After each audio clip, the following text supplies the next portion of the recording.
Walang nagtatanong pero ito nga ang nangyari sa araw ko. Noong Friday pa nga itong video na to pero ngayon ko lang siya na-edit. Wala nga kaming pasok dahil a-attend kami ng kick-off program para sa Civil Service Month celebration ng aming munisipyo. So bale, modular muna yung aming mga bata ngayon.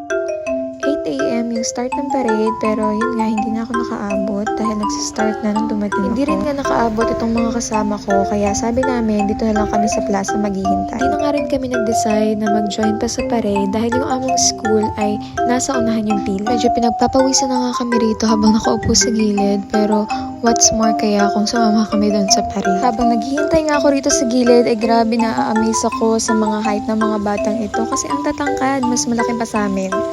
Medyo napapatrowback pa nga itong mga nasa gilid ko dahil long time nga namin ay mahirap talaga ang buhay at kailangan talaga ng budget para makasali ka nga sa drum and lyre. Dito nga ay nakikita na namin yung mga kasama namin kaya pababa na rin kami. Medyo nagsisi nga ako rito dahil hindi man lang ako nakadala ng pamaypay o kaya mini fan dahil sobrang init talaga kahit maaga pa lang. Sa likod na nga kami banda pumesto at medyo fresh pa kami dyan kasi hindi nga nag-parade. After ng ilang mga messages, ayun nga, nag-umpisa na yung ating intermission number.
Talaga nga namang ang cute at talented ng mga batang ito.